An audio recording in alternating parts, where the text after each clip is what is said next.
Welcome. This is the Silicon Valley Clean Energy Authority board meeting for this Wednesday, October 14th. This meeting is being conducted pursuant to special provisions to the Brown Act afforded by the governor and his legislation related, or his executive order related to COVID-19.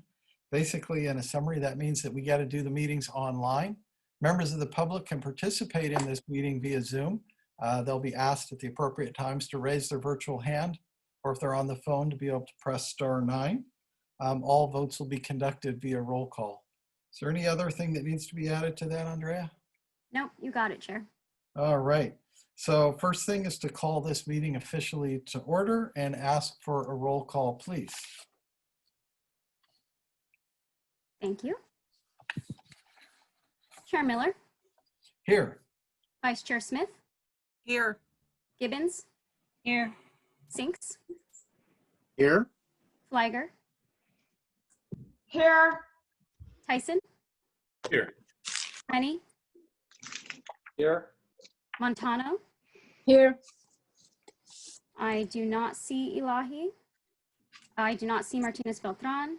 Yeah, I'm sorry? This is Javed Elahi. Oh, thank you, Director Elahi.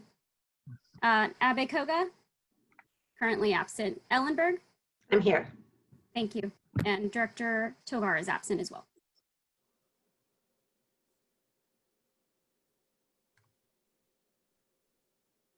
We do officially have a quorum. Yes, we do. All right, excellent. Moving right along, before we go too far, and at the risk of it being put into my background, there is, behind our agenda, our glossary of acronyms and terms. And it is getting so complete. I just wanted to point it out for members of the public and future elected officials who may be following along with this meeting, trying to understand the details. This is not the roadmap, but it certainly helps you read the road signs. So, All right, I totally rely on that. Thank you for pointing it out. yeah, we asked for this a couple of years ago, and it started as 1 page, and it's now 4 pages, and it's growing. But this is what it takes. So I just point out this is in the agenda for people. All right, so we will start with public comment on matters not on the agenda. Any member of the public may address the body for up to 3 minutes for matters not on the agenda. And I'll take care of it since it's a small group tonight. So we're going to start with Bruce.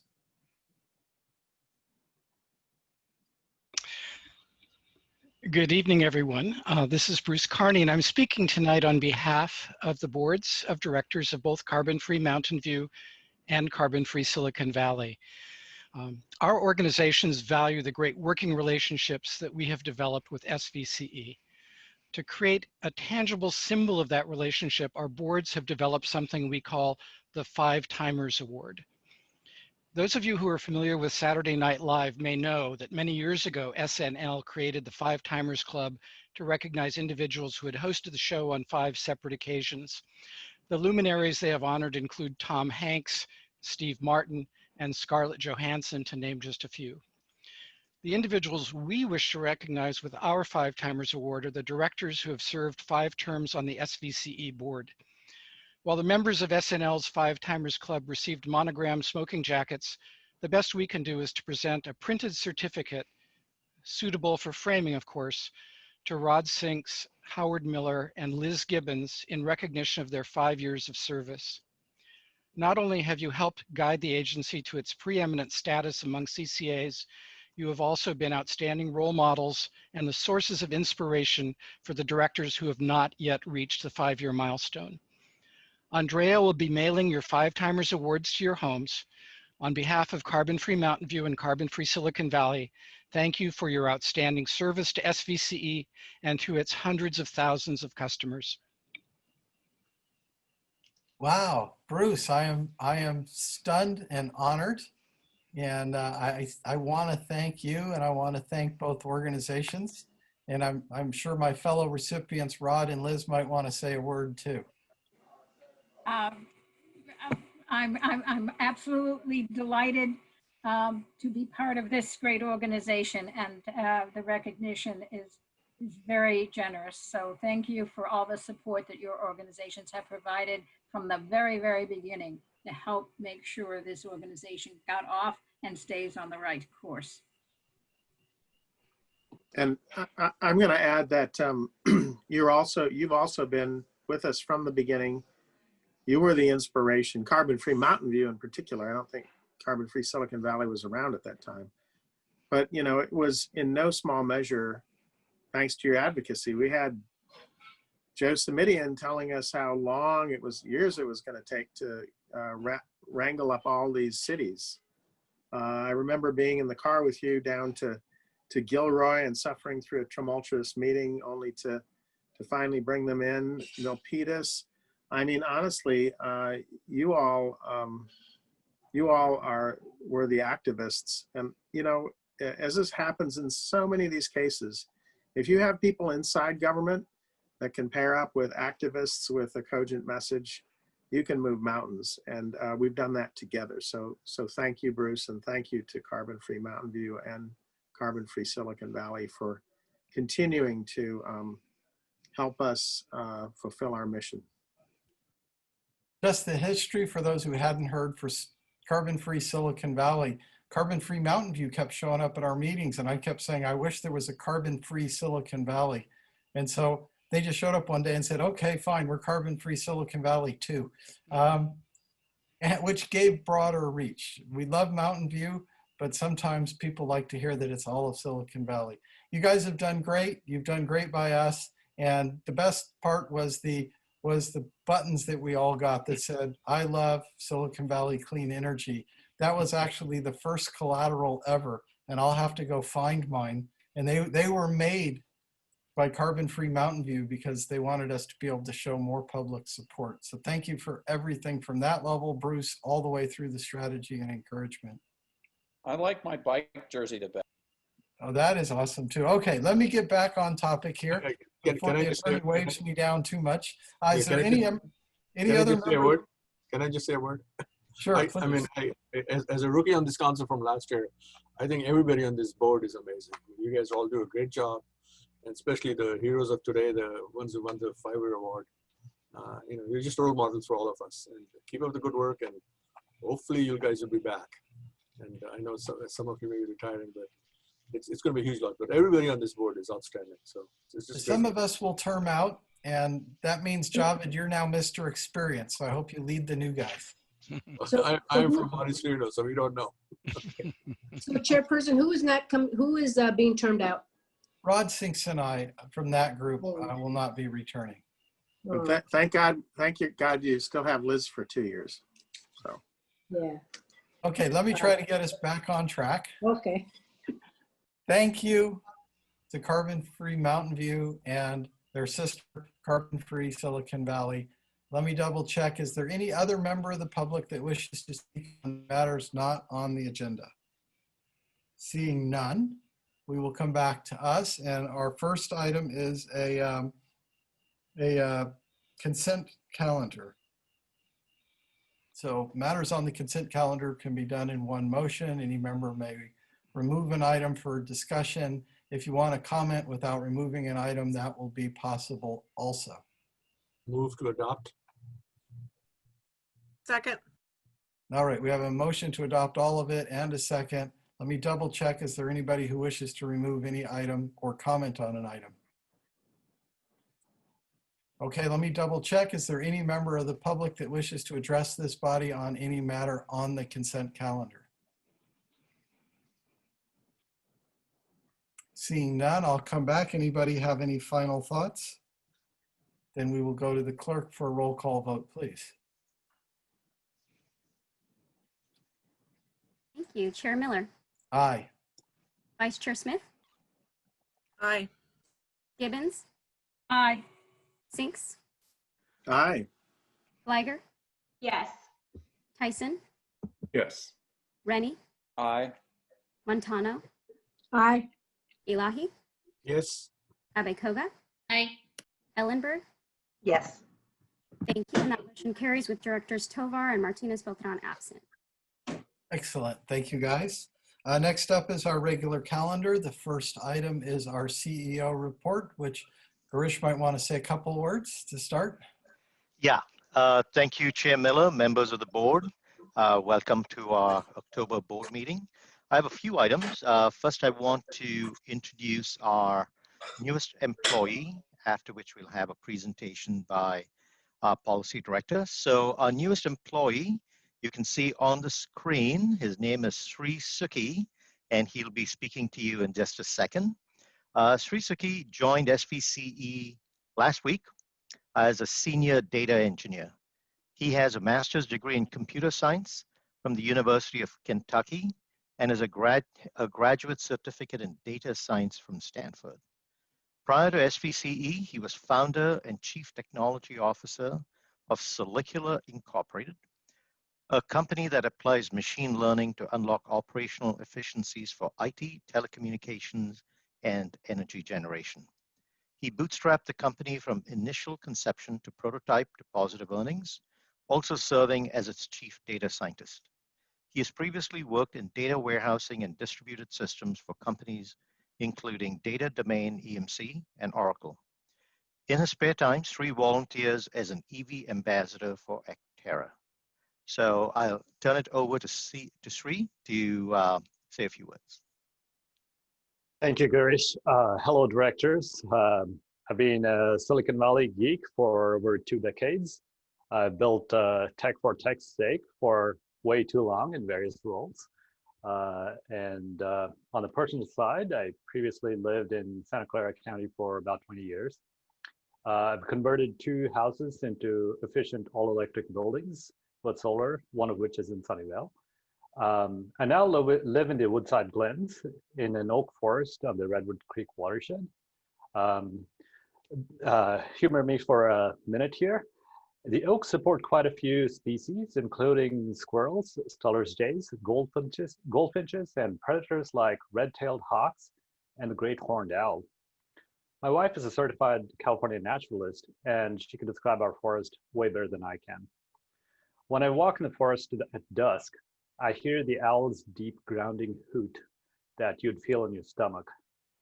When I hear that call, I know that the ecosystem that supports it is alive. It is threatened, however, by sudden oak death, droughts, heat waves, and of course, wildfires. In the Bay Area, we have done a good job of local land preservation. However, the threat is now at a global scale. This past week, when I wake up, I'm motivated to work for Silicon Valley Clean Energy because it is my way to express my deep-seated need to act on climate at scale. Way beyond the scope of our little heat pump, EVs, and our family being on PCE's Eco 100. I work indirectly for my forest, for the owls, for the Ohlone who tended to this forest for 10,000 years, and for the threatened ecosystems around the world. Thank you for this opportunity. Thank you, directors and my new colleagues, for your service to this community and to this planet.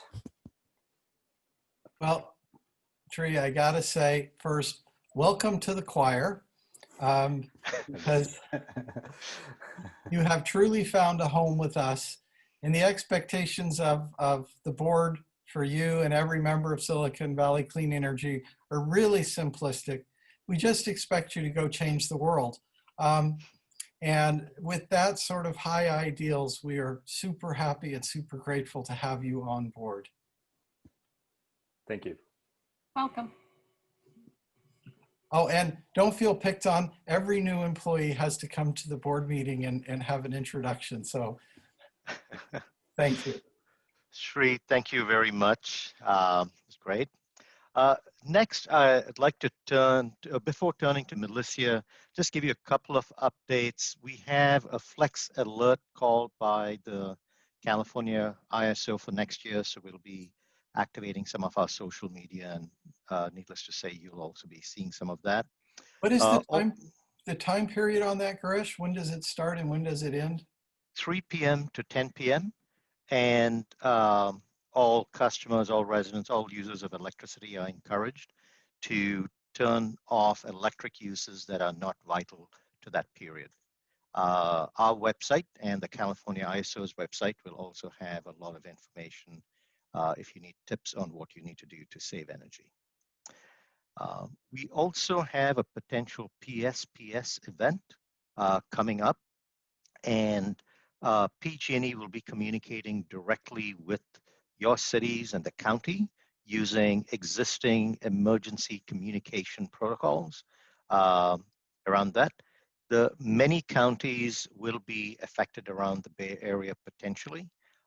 In our county, we expect about 1% of our customer base, about 2,000 customers to be, could be impacted. So you'll have more information on that through all the news on TV and radio, etc. With that, I'm going to now turn it over to our Director of Policy, Melissa Charles, to provide you an update on CPUC action that was taken last week. Melissa? Thank you, Girish. Can you guys hear me okay? Great, great. And Sri, that was a hard act to follow. That was a wonderful introduction, and I'm happy no longer to be the newest employee at SVCE. Thank you. Could we have the slide? Great, thank you, Andrea. So I am going to talk about the recent CPUC report on direct access. Before I dig into the specifics of it, I do want to just highlight that this is a draft report by the CPUC that provides preliminary recommendations on a possible expansion of direct access. We will have opportunities to comment on the draft report, and then there will be a further iteration as it gets finalized where we, again, will be able to provide comment as well. And I'll dig into that later, but I did want to just sort of frame the discussion with that at first. As background, SB 237, which was adopted in 2018, provided a couple of high-level directives to the CPUC. One was to issue an order that by June of 2019, the CPUC would increase the cap on direct access eligible load by 4,000 gigawatt hours. And the other one was to provide recommendations on implementing further expansion of direct access. And that will be the focus of this presentation tonight.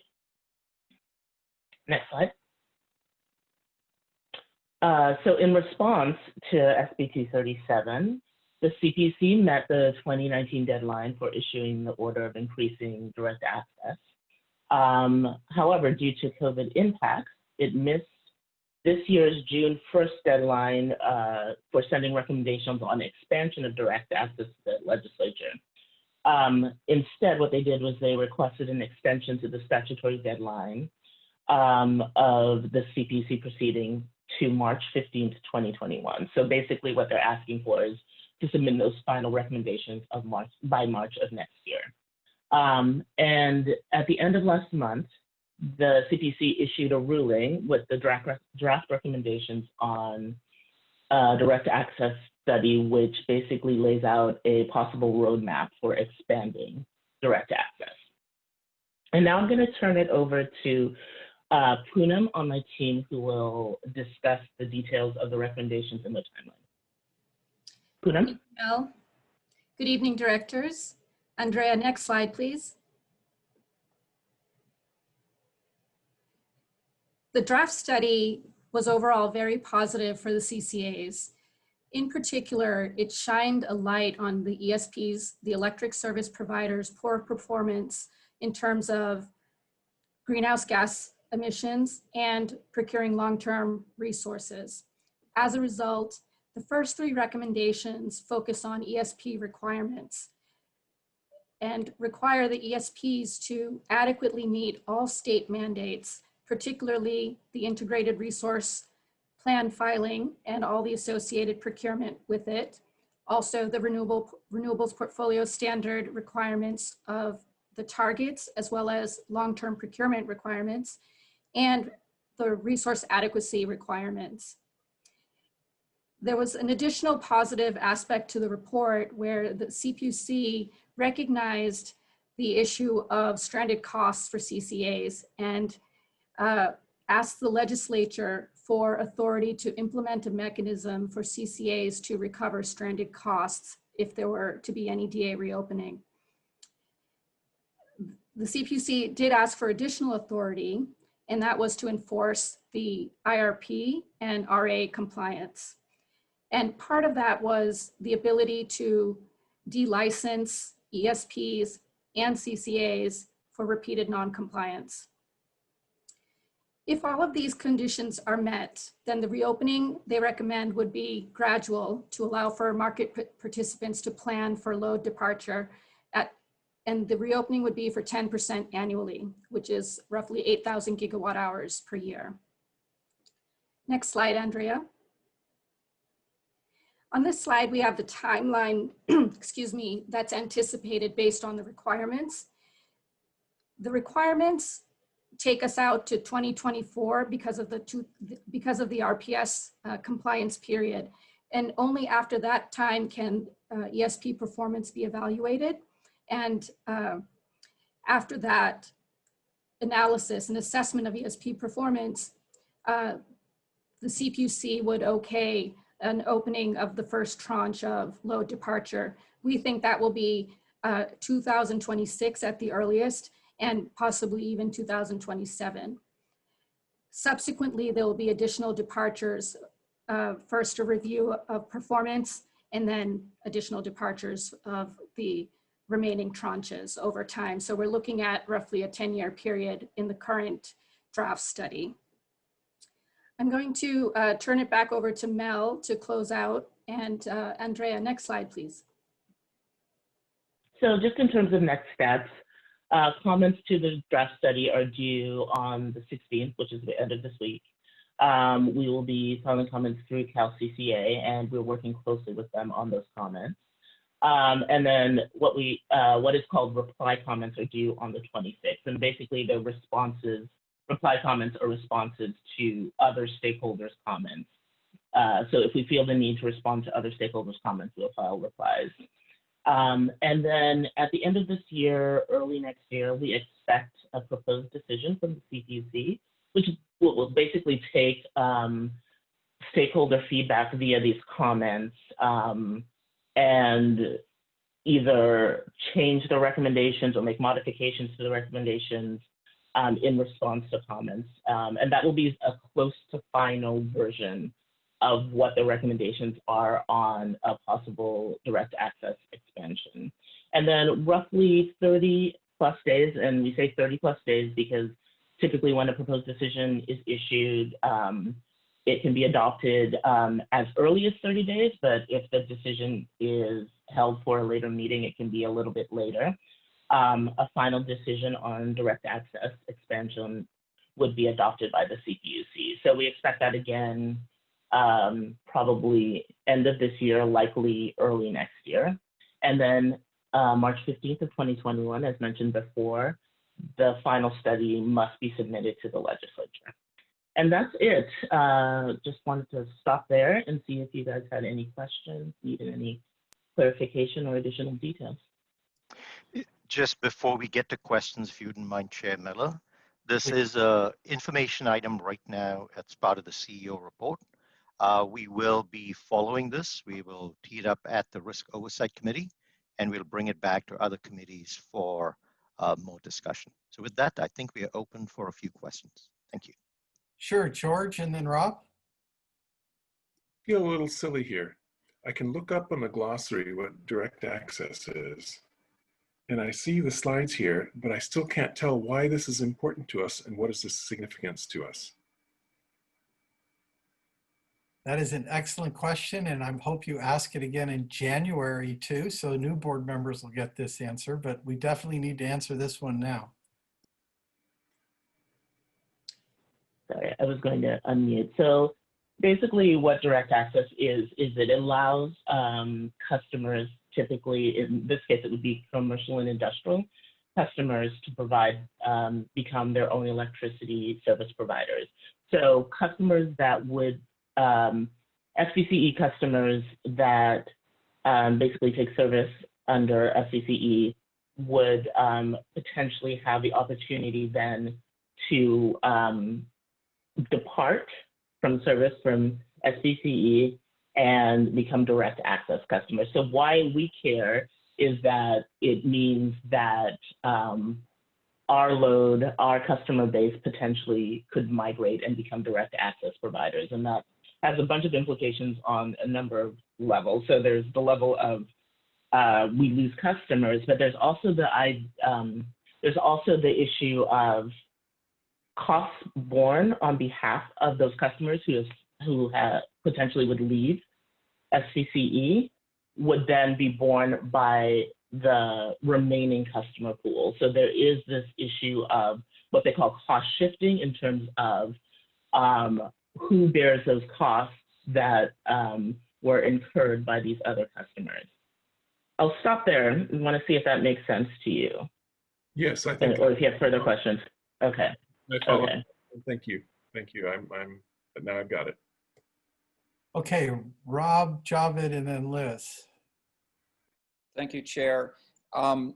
So one of the bullet items talks about penalties or decommissioning or whatever the terms was, and it said DA or the ESPs and the CCAs for missing RPS and RA. And, we've worked, our goals and our values actually are to meet those things, but we've had challenges meeting local RA in other jurisdictions, for example. And so we've had to file, I believe, for some exceptions where we didn't meet what we were supposed to. And I'm worried about us getting in the crossfire. I know there's discussion about some central procurement for RA, maybe at least for those kinds of local RA and in the other areas. Can you talk a little bit about, what's the chance that we're going to end up in these crossfires, with all the different moving pieces?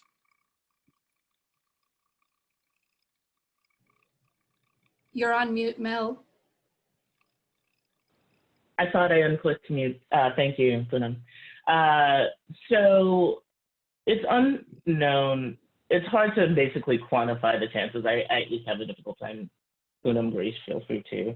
But I do think that there is a drumbeat in terms of further regulation of CCAs as reliability concerns have come up in terms of the blackouts, in terms of this. There was a root cause analysis that came out from the 3 major energy agencies that was reported to the legislature and the governor's office. So it's definitely there. At this moment in time, just focusing on this study again, it raises this issue. This is the first bite at the apple in terms of raising this recommendation in terms of the context of DA.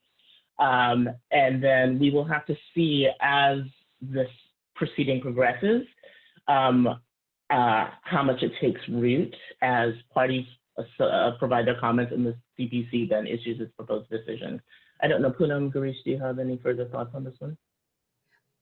What I would add, Mel, is that it's specifically for repeated offenses or repeated violations of the mandates. And in addition, in the comments that we'll file on Friday, we're making sure to note that the DA reopening is focused on ESPs, and that any discussion of CCAs and authority over CCAs is not part of this proceeding. Okay, thank you. And then Elahi, you had a question? Yes. Direct access is basically not going to open up another competitor to us. It's people who are not taking our load anymore, is my understanding. And the second question is for the direct access person to actually go out and directly do it, they have to find, my understanding would be that they would have to find power at a rate cheaper than what we can provide them. And given our buying power, and I know the JPA thing is going to be coming up, will they be able to find power at a rate cheaper than what we can offer them? You mean like coal? Like coal or some other stranded fossil fuel? I mean, there's a lot of weird energy out there that could be cheaper. Yeah, so I guess that's the other issue is whether the rules should be that the direct access better be green also. And maybe that's something we need to work on. But assuming I assume they could find, I don't, yeah, I mean, that's a different, altogether different animal. But assuming they were trying to find green power like we are, would they be able to find it at a cheaper rate than what we can offer them? Given our ability to buy more bulk power? Maybe I'll answer that. Joe, that's a great question. And I think if it's green power to green power, probably not, especially as you get to the smaller industrial customers. We do have some very large customers who can aggregate their demand around California and maybe even across outside of California to get economies of scale. So we do have some mega customers like that. But I think the other point that Howard brought up was if they go with a resource mix that's less green than ours, they can certainly find power that's cheaper than what we are providing. And that is an issue that will come up in the comments, and we'll also, so next year in the legislature, this will be an issue that will get discussed. Next year, this will be an active issue at the legislature. Yeah, that would be great. I think we need to cut them off and say, hey, you're going to get direct access, you better do it with green power, otherwise forget it. Okay, thank you. Okay, anyone else with questions on this? Girish, I'm not sure if we finished the whole CEO report. Yes, we have. Thank you. Okay, let me double check. Is there any member of the public that wishes to address the body on the CEO's report? If you wish to do so, indicate that by raising your virtual hand. And if you're on the phone, you can do that by pressing *9. Seeing none, then we're gonna come back. We're gonna move along. Item 3, approve our strategic plan. Okay, I'll be taking that up. I just realized before the meeting that I'm going to be doing a lot of talking tonight. For somehow, okay, so next slide, please. So board members, so last year you gave me direction to shorten the strategic plan. And I'm going to tell you how we shortened it. That's the last slide. The more important piece, I thought, was to actually frame what our business is about. What's our mission? What's our measure of meeting the mission? And I know that every one of you serve on multiple boards. You deal with housing, you deal with transportation, some of you on BACMD, some of you on MTC, you're on VTA. So you have a broader picture than just Silicon Valley Clean Energy. Even though we think we are everything, you have a much broader picture, right? So we thought, let's start with the statewide picture of emissions. And this would be something that we think every board member, to the extent they know this, can really give us very good direction and be able to frame all the initiatives we bring forth. So this slide shows a pie chart of California's emissions. And you see that electricity is 15% of all of California's emissions. If you look at this yellow pie, a piece of the pie, you see transportation is very large. And then buildings, which are the residential and commercial sectors, combined with industrial, that's also quite large, which ends up being clean buildings and processes. And clean transportation is also needed to reduce emissions. So this pie chart, this pie basically has to be reduced, and electricity is 15% of the state's emissions. Next slide. So in a way, you all created SVCE to reduce the slice of that pie of that 15% as for the state as a whole. So the state also has a target for 2030 and the decades after that. So when you see the slope between 2020 and 2030, you can see that the total emissions for California has to drop quite a bit.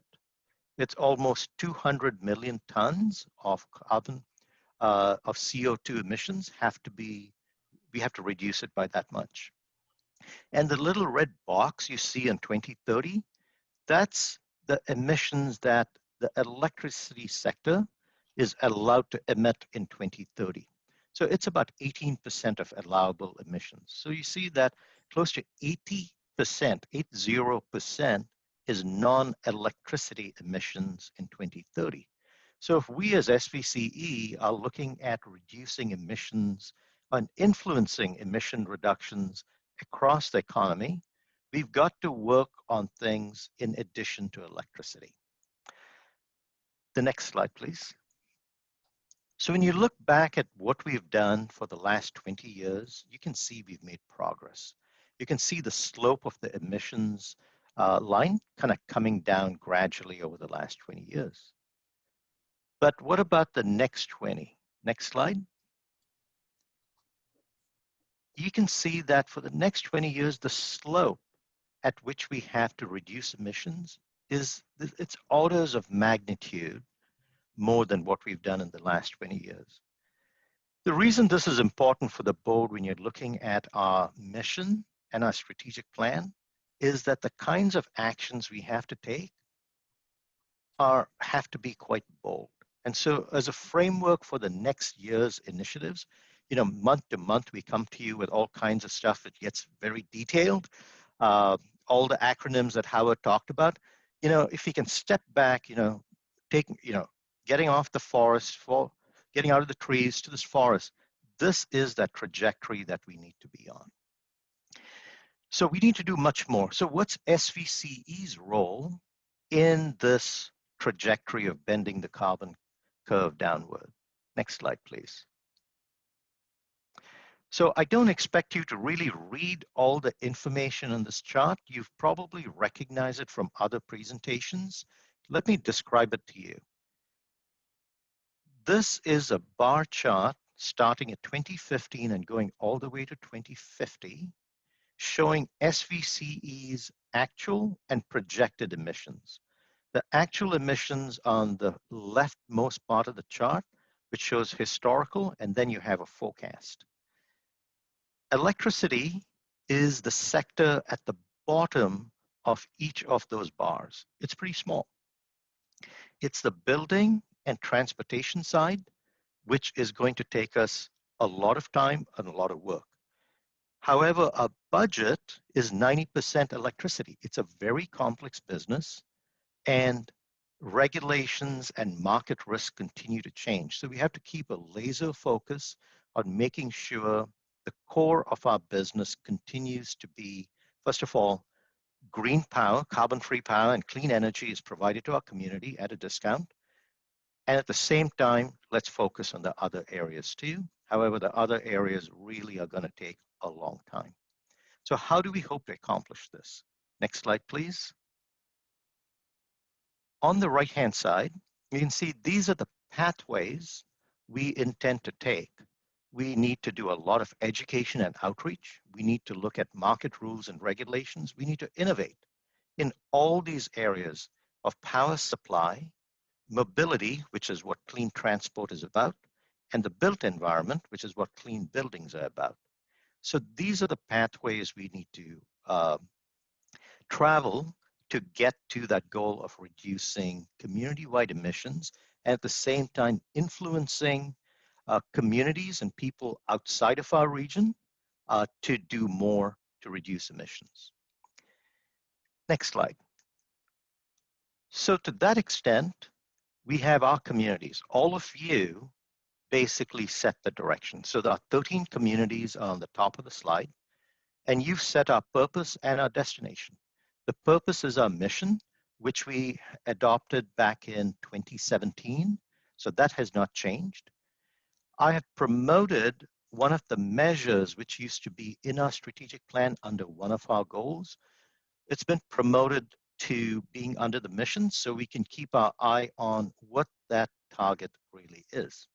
I've also made a small change, the phrase that is added right in the beginning.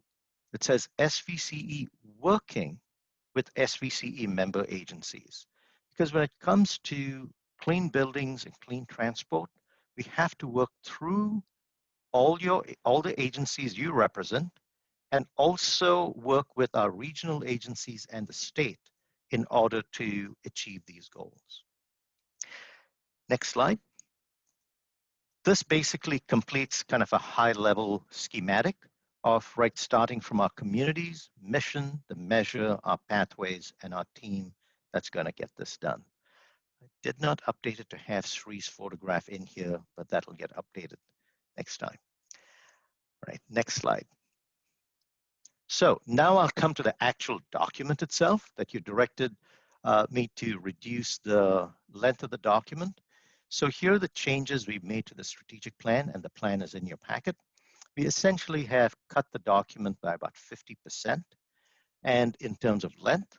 And we also have a parallel work plan where lots of the details that go into the strategic plan are embedded in a work plan that everyone on staff has contributed to. And this year we will be having monthly and quarterly meetings with all staff, monthly meetings with directors to keep ourselves on track and make changes as necessary when the environment changes. The 5 focus areas that you approved earlier in the year are also included in the plan. We're proposing 2 activity updates to the board in the next 9 months. I hope to come to you in January and April with an update on how we have progressed in the strategic plan. Next slide. So here's the slide that I call the Chair Miller slide, which I also like. This basically says, here's the process that we go through in terms of our strategic planning. And it's a continuous process. You get to set direction when you set my goals. You get to set direction when we present you the budget. And you get to set direction when you decide on our strategic focus areas and adopting the strategic plan. So with that, we can go to the last slide, which is my recommendation is that you adopt the plan and direct me to continue engaging with all of you throughout the year on progress. Chair Miller, I'm done with my presentation. Perfect. Excellent, excellent. Are there questions from anyone? Let me check with the public. Oh, Nancy, you've got a question. Yeah, I just had a couple quick questions. Can you remind us where the target numbers and the power supply element come from? Some of them come from the state, SB 350. The law basically talks about the kinds of long-term contracts we need to have. Others are basically set by the board through a previous strategic plan when you set the content of Green Start and Green Prime. So one of the things that we will be bringing to you is to look at what the targets are and also look at how we want to manage our resource adequacy acquisitions to see how clean we can make it. Because, you know, when you go back, maybe a bottom line kind of thing is gas units, natural gas power will stay in California and must stay in California for at least the next 15 to 20 years. And you cannot keep the lights on without natural gas units. So those are kinds of things that we will be looking at in our strategic plan, because we know that the use of those units has to decrease over time. And so we can contribute through energy storage and other kinds of investments to reduce it, but we can't eliminate it overnight. Okay, thank you. Then the last question, I don't recall that there are any new policies that are rolled into this, but can you verify that this is, or highlight any new policies that are going in? Yeah, there really aren't any new policies. I think the new pieces are the strategic focus areas that you approved earlier in the year, and we use those focus areas to develop the budget. So some of the things that are going to come to you in the coming year, which hopefully is not a surprise given that we've been talking about it. For example, in November, I'll be bringing to you a request for a new senior government relations manager. And the reason for that is, you know, when you think about everything we need to do on the building, clean building side and clean transportation side, the power of 70 electeds in our service area is quite untapped. We need to educate, inspire, act, and make that connection between the local side with the regional and state side. So, that, for example, is one. Another is a focus on equity. We will be bringing you a plan where we'll be showing you our program plans and our deployment plans through an equity lens. Enterprise-wide systems, metrics, and tools, that's another focus area. So you'll be seeing some RFPs to get some enterprise-wide systems being put in place. Additional resources and efficiencies, I've described some of them in terms of our work planning process. Also teed up two staffing, two full-time positions I'm going to require, one being the government relations manager. The second would be in Monica's group on the power side, but we want to wait on that one till we get our new CFO in. I expect we'll have a recommendation on that in the first quarter of 2021. Okay, thank you for the summary. That's all I had. Thank you. Back to you, Chair. Great, excellent. Javed, you had a question?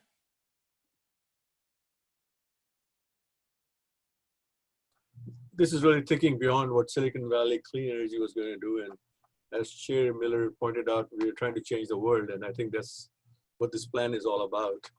I like it that you're extending our thinking beyond just supplying energy, but also seeing what can be done to encourage others who are going to be polluting a lot. And a simple thing that bothers me the most is when you're standing on a stoplight and it's red and there's nobody coming from the other side. I mean, I wish somebody would get in and talk to all the cities and say, hey, get smart meters up there. It can't be too difficult in this age. You've got cameras that could do it and they could be put together. And I think we'll save a ton of emissions by just doing a simple thing like that. So, if you're headed in that direction, to be able to put some kind of a JPA or something else in effect so that even those simple, I mean, that's a low-hanging fruit, it can be taken care of. That would be great, and then move on. I would think VTA should do it, but I haven't seen any leadership on VTA's part to do that. So maybe somebody needs to be nudged on that. Is that part of your vision, Krish? I wish you hadn't asked me a question. Not at this moment right now, in terms of for the next year, sorry. I think we have I think what you're talking about when you're talking about traffic lights and smart sensors, I mean, just the regular smart traffic lights, we have that, right? So, but overall, I think maybe where you're headed is autonomous vehicles maybe, and being able to utilize highways more and roads more effectively, keep people moving versus stationary and emitting. I think actually, I'll make a note of it. So this is the cool thing about the strategic planning kind of discussion. We get to hear things we normally wouldn't. Let me take it back and see how we can fold it into maybe outreach to local and regional agencies. That would be great. I know this is probably something that's bothered Chairman Miller also, that everywhere you just have these stoplights and nobody's on the other side and you're still sitting and pumping gas. All right, thank you. Thank you, Javed. All right, let me check. Is there any member of the public that wishes to comment on our strategic plan? If you wish to comment, please indicate your desire to do so by raising your virtual hand, or if you're on the phone, you can do so by pressing *9. Not seeing any member of the public jump up. Let me make just a quick comment to Grish. Grish, we had a strategic plan that was a tactical plan, a strategic plan, and an everything plan. And it was difficult as a board member to sort of wrap our arms around. And this was the most clear and comprehensive top-down view of why we exist and what we're doing that I've ever seen. So really kudos to that. And then for my fellow board members, there's a million things we could do, but there's some things that we can do that are super impactful. And right, we did 100% carbon free by some standard, and that moved the world. We did solar plus storage, and that's had an impact. We did reach codes. It's a first step, but quite absolutely amazing, the impact as others are following us. And so again, while there's a million things we may want to do, I think the challenge, and this strategic plan kind of works towards that, is to figure out what things we can do that are most impactful, that would have the broadest reach, that would help actually change the world. So Does anybody have any other comments or questions? I believe that this is an action item. So Mr. Chair, I would make a motion that the Board of Directors approve the amended Silicon Valley Clean Energy Strategic Plan of October 2020. Second. okay, we have a motion. Any second? Any final thoughts? I'll give one. Great job, Girish. And if we could get a roll call vote, please.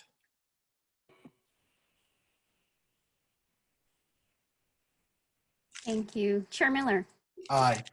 Vice Chair Smith, Yes. Gibbons, Aye. Sinks, Yes? Liger, Yes. Tyson, Yes. Rennie, Aye, with a great job. Montano, Aye. Elahi, Present. Aye. Abekoga, Aye. Ellenberg. Yes. Thank you. That motion carries with Directors Tovar and Martinez Beltran absent. And let me take 1 second because I totally omitted this.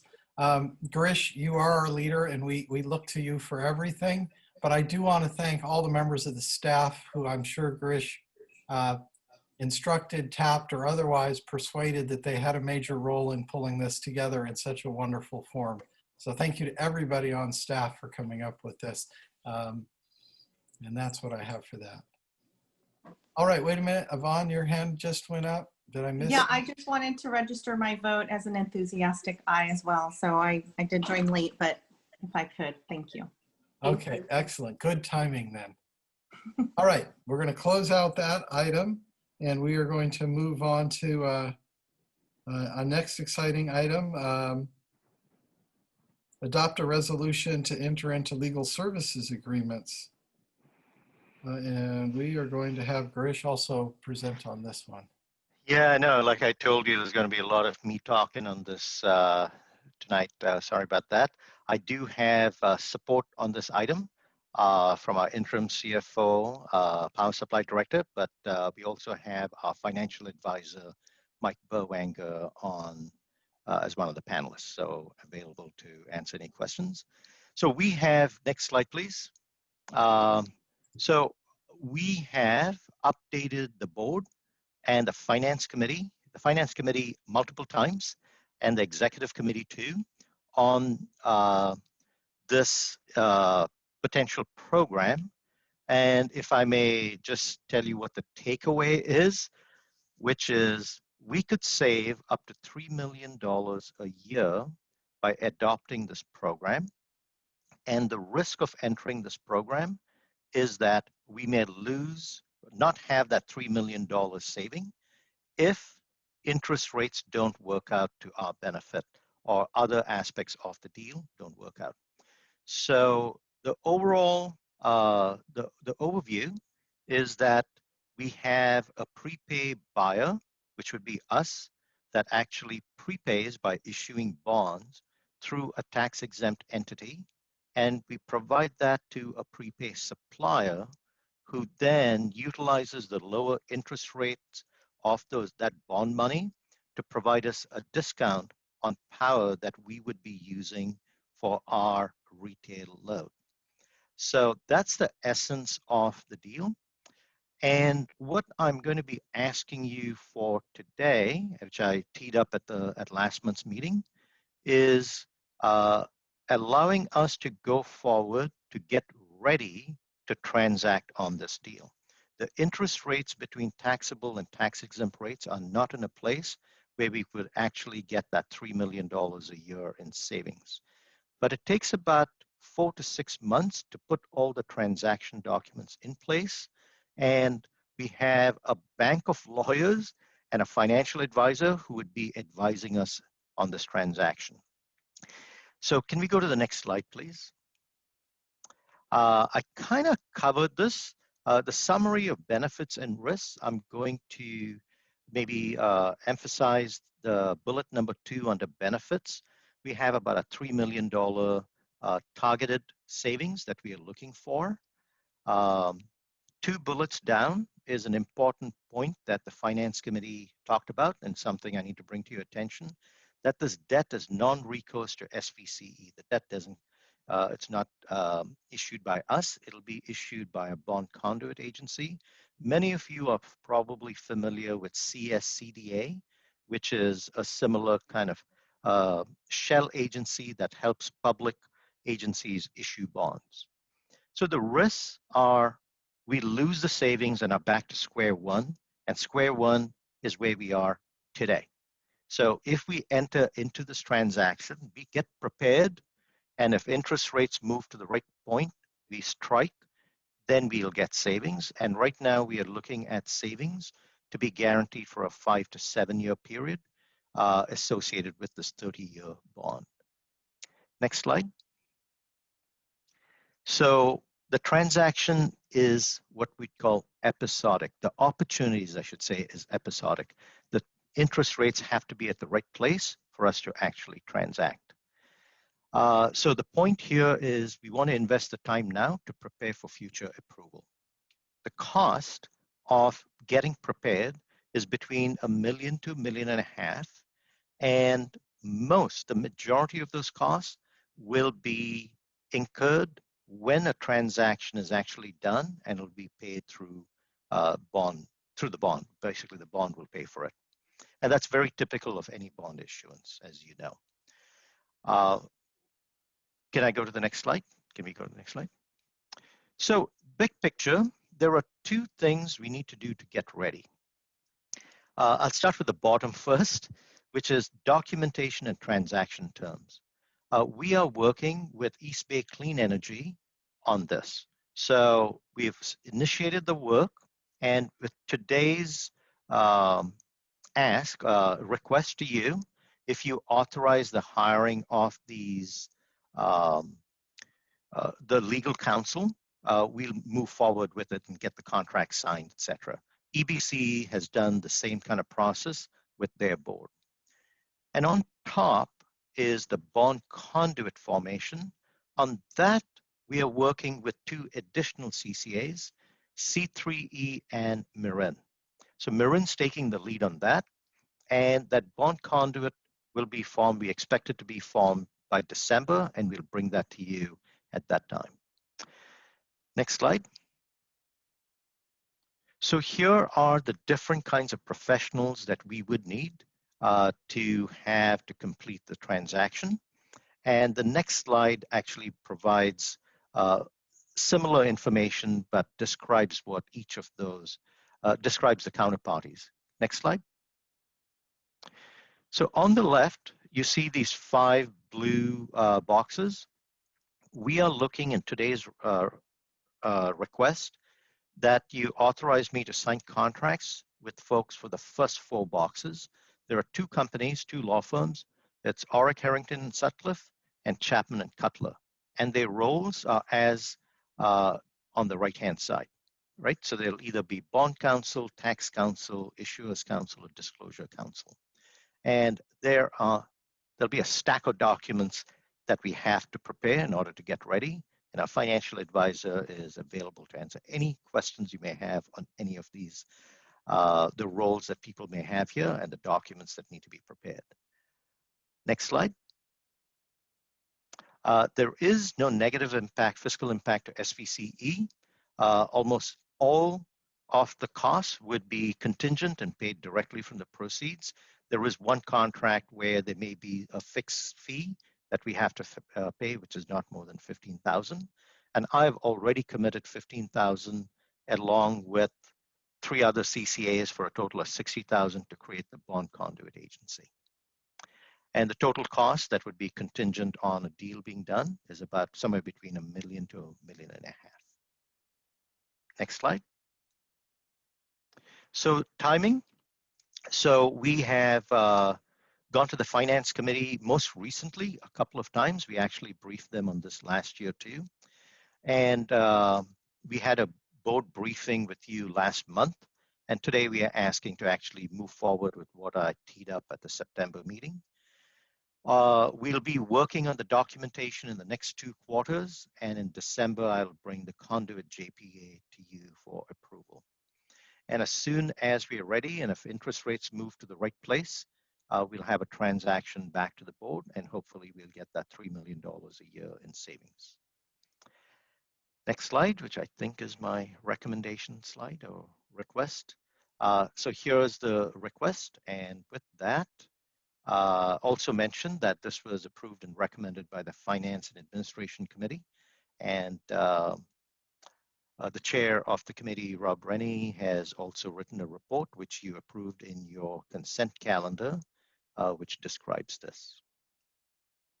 With that, I'll hand it back to you, Chair Miller, open for any questions. All right, does anybody have any questions? This is not about the whole bond transaction financing. This is really about getting the structure set up so we can do it. So hopefully we don't go too far financial, but we could. We have a financial advisor here. Yeah. I was just trying to sort of scope it a little bit because it could get pretty deep pretty fast. Carmen. Oh, you got to unmute. Thank you. So how would this impact the consumer short-term and long-term? Great question, Carmen. Essentially, it translates into a savings for SVCE. And if you have to translate it into a rate saving, it's about close to 1% of a rate discount.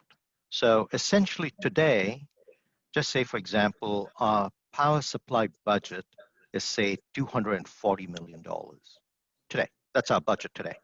If we entered into this transaction today, which we can't, but just say we entered in today. Did you say 240 million? Yes, 240 million is how much we pay for power today, each year. So if we enter into this transaction, our power cost would be reduced to 237 million. Just go down by 3 million, and those would be essentially fix the savings for 5 to 7 years. So once we have this transaction and we come to you with a budget, we also provide you a projection of what our reserves are going to be, right? And so we can see where our reserves are, and to the extent you have those savings, then it's in your control what you want to do with that savings. Today, we provide a 1% discount to customers. You can say, hey, I now want to provide a 2% discount to customers. Or you can say, I want to keep it at 1%, but you know, we need to spend all this money on clean transportation and clean building programs, which is what our strategic plan is talking about really bending the carbon curve. So it's completely up to you what you want to do with that savings. Great, thank you for that clarification. Excellent. Javed? Yeah, thank you, Girish. And I guess I don't really want to get into too much of the finances. Are you looking at financing the entire yearly budget of the $250 million every No. year? And is this going to be a one-time cost of the $1.5 million, or is it going to be recurring costs? And interest rates are going to vary, in the future. What effect is that going to have? I mean, like right now, the interest rates are not attractive to do this.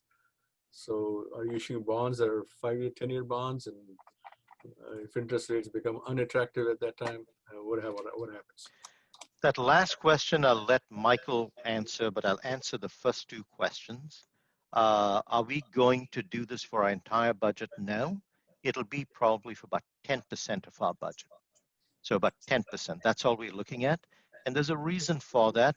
The bond market is not going to support us doing a prepay for our entire budget, because to do a prepay for the entire budget, the bond issuance may go into tens of billions of dollars. We just can't do that. So as it is, the bond issuance here between East Bay and ourselves is going to be about $750 million. Is it the $1.5 million of fees? Is that a one-time fee? Yes. So that's basically all the work that gets done by legal counsel and financial advisors between now and the transaction and getting us through the transaction. It's basically a one-time. Michael, would you answer the last question? And if there are any corrections you want to make to my answer or enhance it, please do so. No, you're all over it, Girish. Thank you. So the last question, Javed, was just what happens at reset?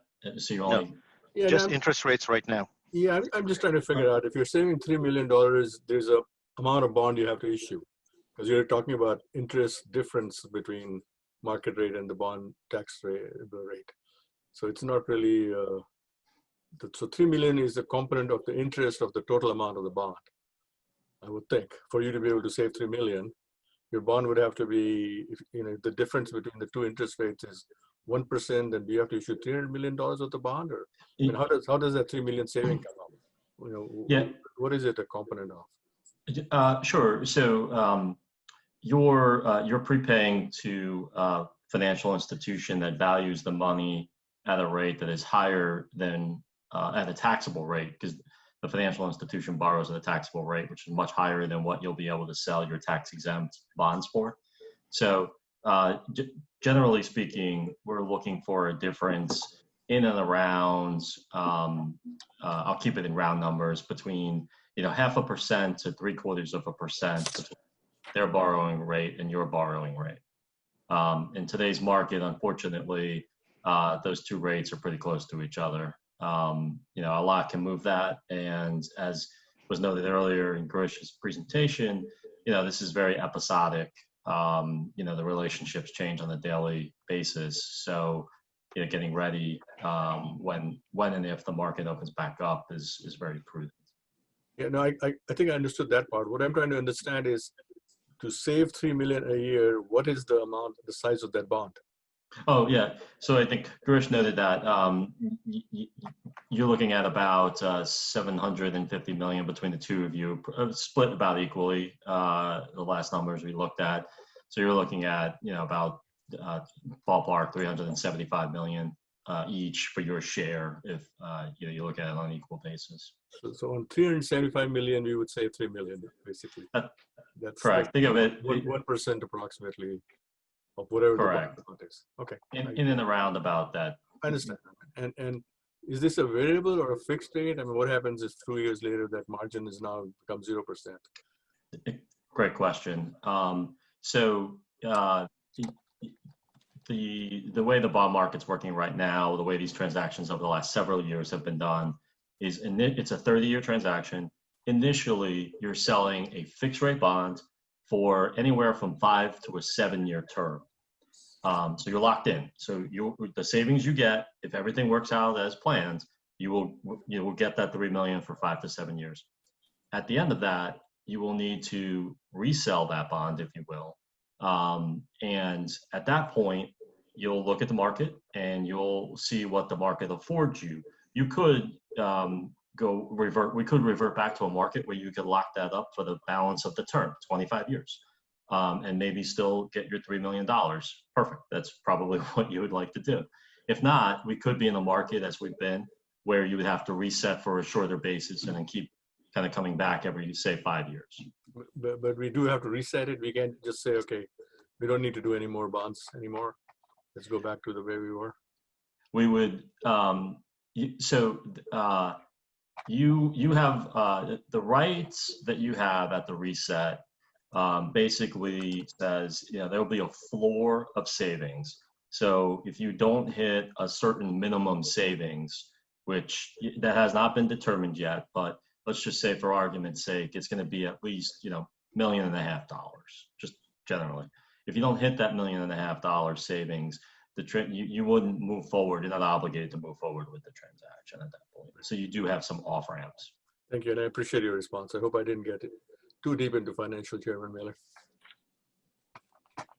I imagine that those questions will be coming up again when we actually get close to doing one of these.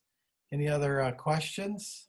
Let me check with the public. Is there any member of the public that wishes to comment on this item? If you wish to do so, you can indicate that by raising your virtual hand. And if you're calling in, you can signal that by pressing *9. Okay, seeing none, I will come back to us. This one is a resolution, so we are going to need a motion in a second. And are there any other comments or discussions that people would like to make? Happy to make a motion. Please. Second. That's resolution 2020-30, 2020-30. Thank you. I heard Susan say all of that and more, so. All of that. Thank you. Yeah, Second. oh, I think Javed already got to the second on that. Okay, great. All right, any final thoughts? Okay, then we will look to the clerk for a roll call vote, please. Thank you. Chair Miller, Aye. Vice Chair Smith, Yes. Gibbons, Yes. Sinks, Aye. Flagger, Yes. Tyson, Yes. Rennie, Aye. Montano, Aye. Elahi, Yes. Martinez Beltran, Aye. Abekoga, Aye. Ellenberg. Yes. Thank you. That motion carries with Director Tovar absent. All right, thank you to staff and thank you, Girish, for working that out. And I want to just thank Yvonne, because when Yvonne first joined the organization and went to a training meeting and we spent like 5 hours on finances, she was convinced she had to be being pranked because we were a clean energy organization. And now you're right in there with us. And we understand this is a financial organization that does clean energy. In lockstep. It is good as we see everybody come up to speed. It's so complicated. And this doesn't pale by any of them. All right, next up on our list here is long duration storage and the super GPA to support that. And guess who we're going to? Girish? Yeah, it's a hat trick tonight. I get to do 3.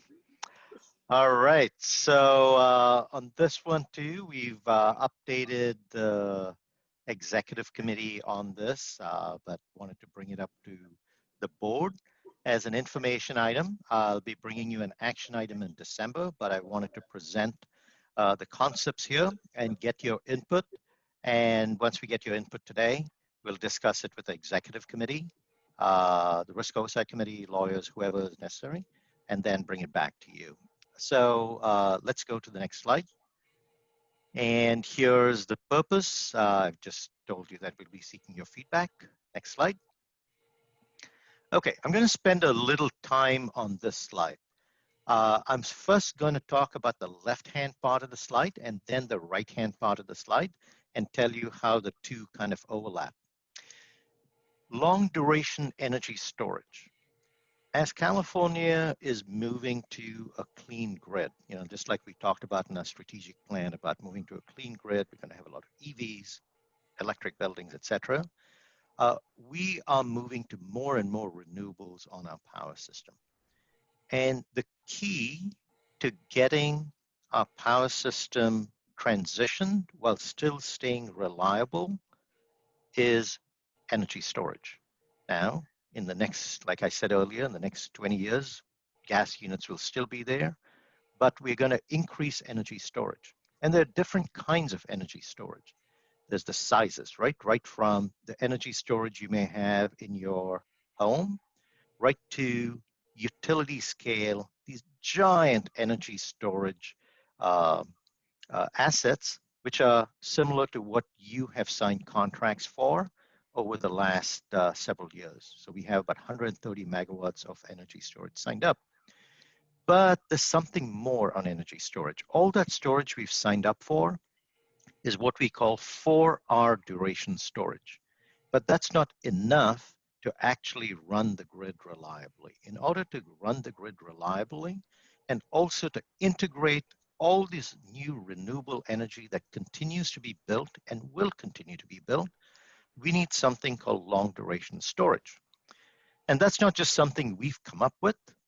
The CPUC has identified that in its latest integrated resource planning document, that we do all load serving entities need to be planning for long duration energy storage to come online in the year 2026. So they've just started that. They have not provided a tremendous amount of definition, but they said 2026, you got to start. Last year in the legislature, we also had a push for a pumped hydro project that some members of the legislature wanted to move forward and have all load serving entities pay for. Pumped hydro is one kind of long duration energy storage. The rolling blackouts have resulted in more interest in storage. As recently as Monday morning at the Assembly Utilities Committee, Assembly Member Holden chaired an oversight hearing on the blackouts. And long duration energy storage was brought up. Several proponents of long duration energy storage brought up having to move forward in order to keep our grid reliable. So on the left-hand side, I'm now going to move to the right, but basically the left-hand side is long duration energy storage is something that is here in California that we're going to have to move on.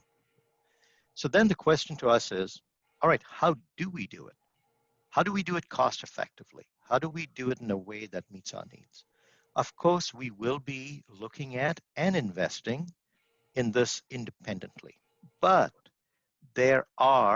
we expect long duration storage to be very capital intensive, and they have certain risks associated with it. So many of us CCAs came together with the common idea that joint procurement of long duration energy storage would lead to certain benefits. And so that's the point of doing the joint procurement through another agency. So that's essentially what I'm going to talk about today. The first part of the presentation would be the joint procurement super JPA. And then the second part was going to be the actual transaction on long duration energy storage and the steps we're taking on that. And then we'll bring it together as to how the two overlap. All right, so let's go to the next slide. Next, please. So here are the 9 CCAs that are coming together to form the super JPA. By the way, we don't have a name yet for this JPA, and the reason we're calling it super JPA is basically because of these 9 entities that you see on the screen, the logos on the screen in front of you, 7 are JPAs. And then you have the City of San Francisco and the City of San Jose's clean power agencies. So when you have 7 JPAs and 2 city agencies forming another organization to do joint procurement, we're just calling it super JPA. We'll come up with a name, in the next month or so. Next slide. So here, by the numbers, these 9 CCAs, and we're taking steps to form this JPA, it's rather large. It's almost 6,000 megawatts of peak load, serving almost 3 million customer accounts, which would be 7-8 million people. Next slide. So here's the highlights of what we expect the super JPA to look like. So I'm going to focus on, first I'll talk about the second bullet, the structure. And essentially, it's an enabling agreement with opt-in project participation. What I mean by that is, the idea here is we're going to create the super JPA. It's almost like what I call a skinny JPA or a skeletal JPA, which basically what's required to create the JPA. But the transaction, any transaction that members of the super JPA enter into will have a project agreement, and all the benefits and liabilities associated with that project will be contained in that project agreement. So there wouldn't be recourse back to all the JPA members. So of the 9, say, if the first project has 5 participants, only those 5 will share all the benefits and all the risk. So the first target project we're thinking of doing is the long duration storage project. Now, it's going to take us almost a year to get the long duration storage project contract in place. I'll tell you why. But we have to get the super JPA in place because it's a super JPA that will be negotiating with counterparties. And the JPA timeline, we are hoping that we can get it approved, having the first members have their boards approved forming or joining by December of 2020, and hopefully wrapping it up by January 2020. So the process has started already of updating boards and committees on this initiative. Next slide.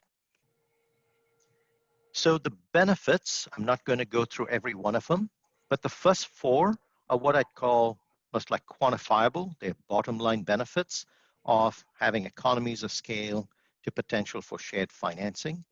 And then the fifth one is also one of value. There's a strategic value in demonstrating that CCA self-procurement can actually span the gamut from doing things individually, but when necessary, we can come together and actually act like a much larger organization to get benefits for all our customers.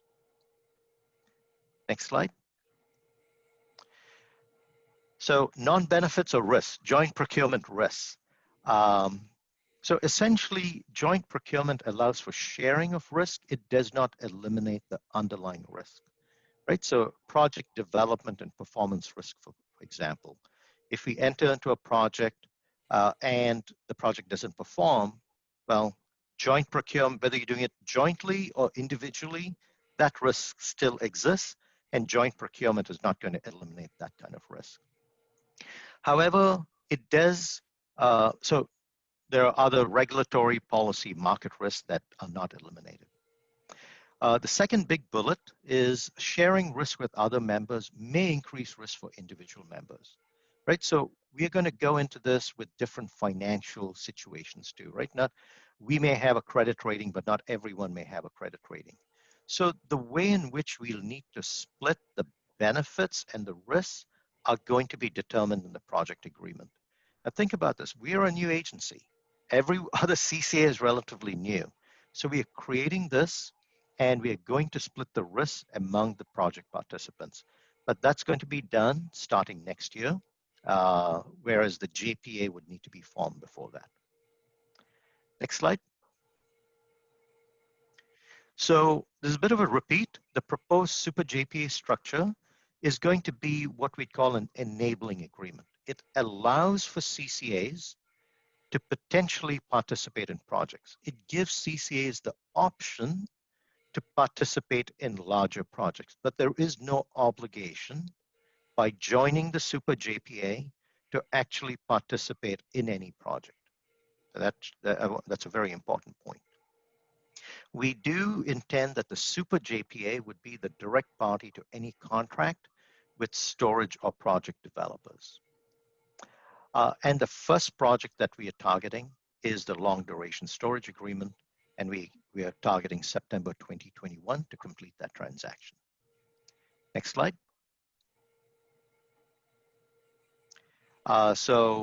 Actually, I'm going to go on. Let's go to the next slide. It's a schedule. The next two slides. Oh, sorry. So now I'm going to switch. I'll come back to schedule right at the end. Let me now talk about, so I finished talking about the Super JPA. So that's just the agency. Now I want to get into a little bit more detail on the first project we intend to enter into, and that's long duration energy storage.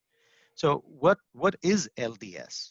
So it's defined today by the CPUC as energy storage technologies with an 8-hour minimum discharge duration. All the projects you've approved, storage projects you've approved for SVCE so far, have a 4-hour discharge duration. So this is 8 hours. Technologies.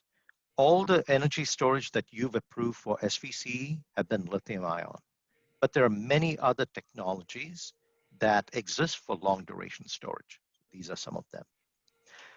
LDS can also be grid charged, whereas all our storage resources right now are charged by renewable power. This can be grid charged because it's not just for integrating renewables, it's also for reliability and ancillary services.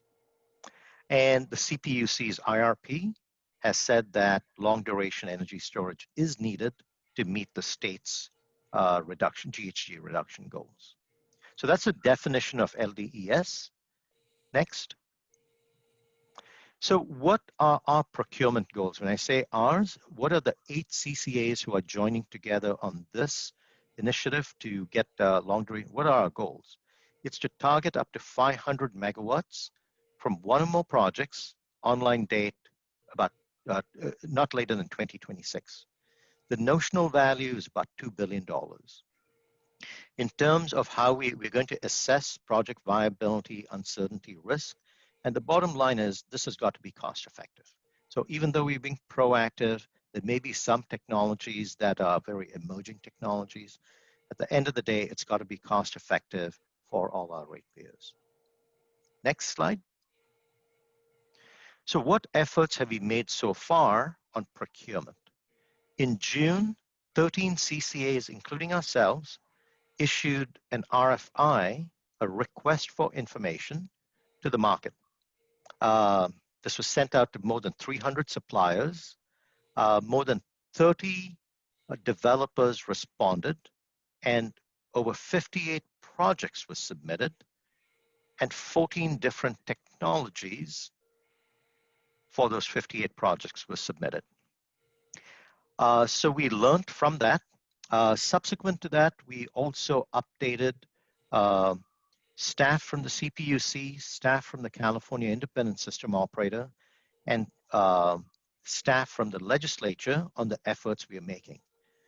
The response we got from all those agencies were very positive for the reasons that I talked to you about before. The fact that we are being proactive, the fact that we are working in large scale, and that also this way of doing it could de-risk technology and financial risk were all positive points that these folks mirrored back to us, which are the reasons why we're doing it. So what's the next step for us? Now in October 2020, actually tomorrow, we will be issuing a request for proposals, 8 of us, for 500 megawatts of long duration storage with a minimum quantity of 50 megawatts. Next slide. So here's the timeline. And now I'm going to bring together the 2 columns that I started off the presentation with the long duration energy storage and the Super JPA. So in June 2020, we got together to start talking about the Super JPA. We hired counsel, and we are in meetings, in bi-weekly meetings, and some of us in weekly meetings, moving this forward. Greg Stepanisic has been involved in providing red line comments. In fact, we had one deadline that just expired yesterday. A draft will be sent out to all the agencies on Friday. We will plan on finalizing the agreement by the end of October, and then all 8 of us will be taking it through committees and boards with the intention of getting it signed in December and January. So still sticking with the second box, we're going to issue our RFO tomorrow. Going to the third box, the December to February 2021 timeframe, we hope to get the board approvals for the Super JPA. At the same time, December 1 will be the deadline for getting the RFO responses. We'll be evaluating the RFO responses. And when I say we're actually also in the process of hiring legal counsel and a lead negotiator, because we need to have a team that is representing all 8 JPAs. So then we get to the last box, which is March through September 2021, that's when we get into executing the agreement with the counterparty. At the same time, we're going to be developing and executing the project participation agreements, which will contain the benefits and risks within the project participation agreements.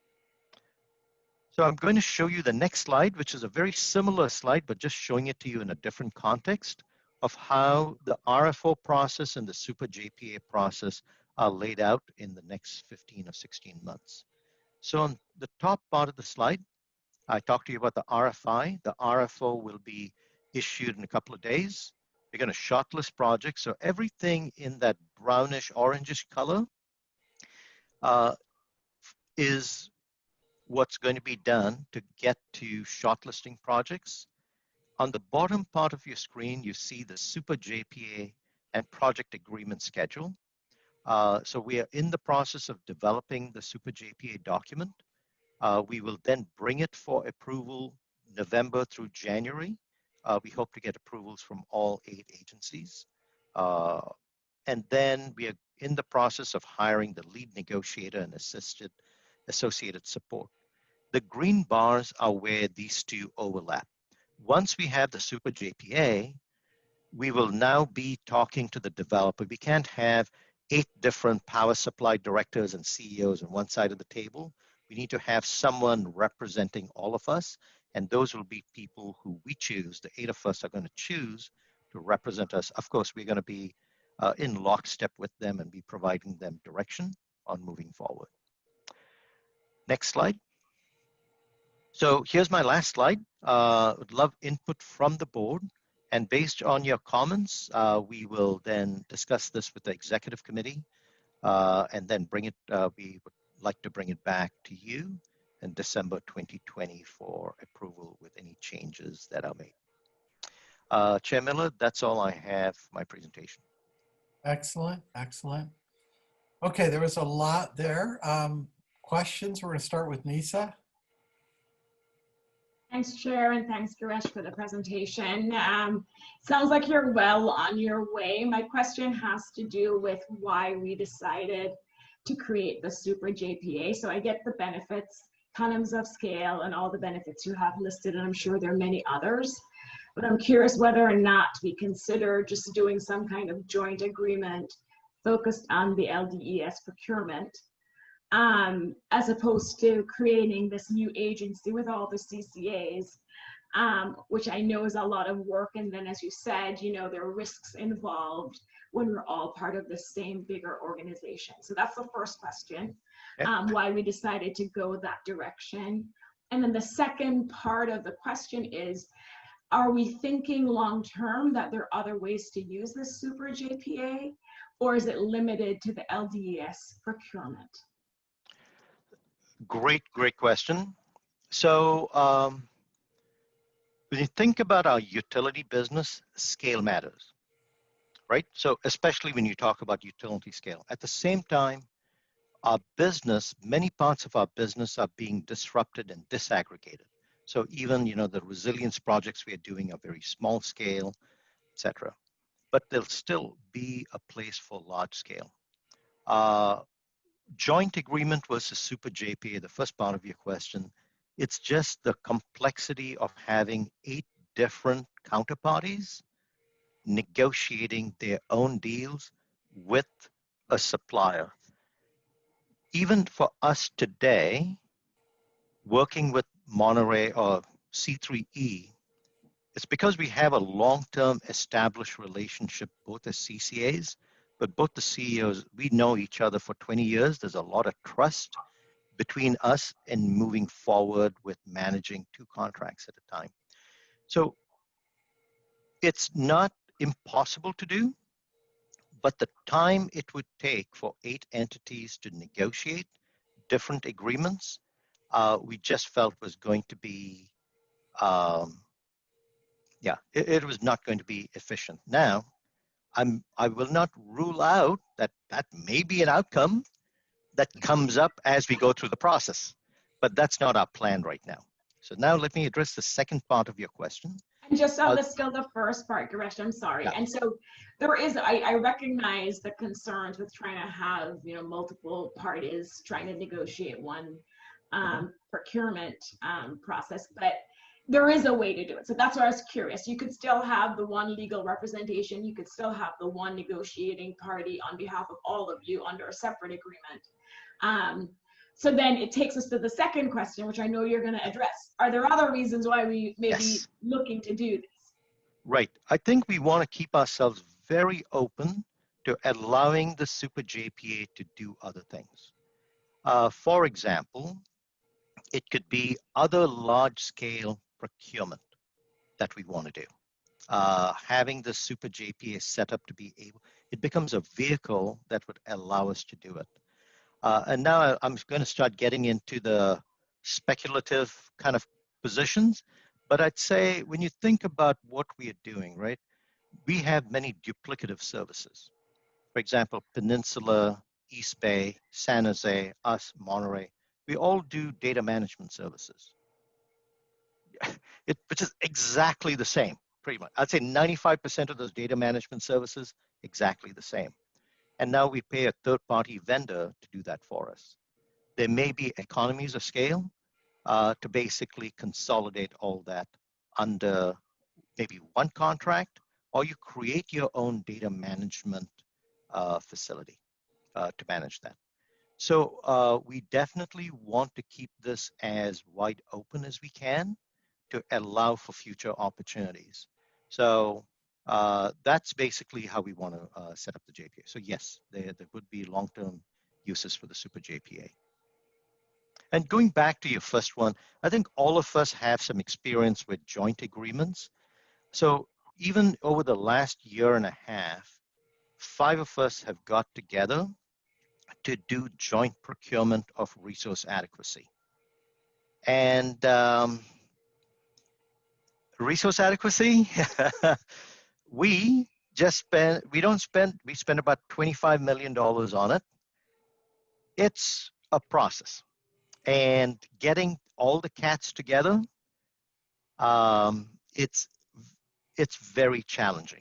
And these are only for 1 and 2 year contracts that we're talking about. And so the 5 of us set this up about 1.5 years or 2 years ago. And we have other, so I think to answer your question, it kind of depends, right? So in some cases, these joint agreements are way better. It's probably, there's some friction of doing joint agreements, but it's not enough to do something like a Super JP, and we'll go forward with that. We do that with joint representation on regulatory affairs. We're doing this resource adequacy. We actually have done some communications work. 5 of us have hired a communications house to do joint work on communications.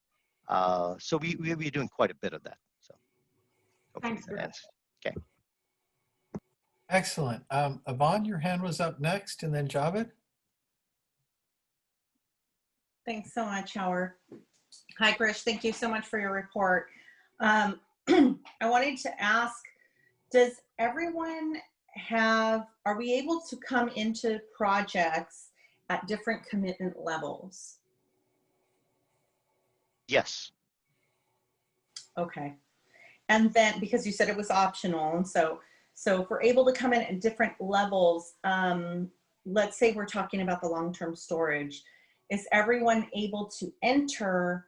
I guess, how do we then, do we recoup on our investment in, have you talked about how that looks as far as everyone entering at different levels and then getting that return on the investment for the long-term storage? A great question. I think there are 2 parts to it, I think. One is to get value out of this, it gets to this thing of it needs to be cost effective. It needs to meet our needs. So that fundamentally, it needs to meet our needs. I think the other point you're raising is coming in at different levels. Maybe you're going to ask this question. It becomes, how much say do you have in running the project? So just say there's a 100 megawatt project with long duration storage, and we sign up for 15 megawatts. We basically get to vote 15%. Okay. Now, I can see a future where just say it's a 100 megawatt energy storage project. All of us together want 250. All right, you know what? The first step's going to be, let's just do pro rata based on size. So everyone gets based on size. So Redwood Coast will be the smallest, they'll get the smallest share. We're kind of somewhere a little bigger than halfway, whereas Marin Clean Energy will get a larger share. And then you'll vote your share at that time. And all the benefits and liabilities are going to be self-contained within the project agreement based on those shares. Thank you very much for that clarification. It's just blackouts, and it's such, a timely topic. I also wanted to know, when we talked about the input on having a manager who would negotiate this, does SVCE have someone that we could put forward that we already have an existing relationship with?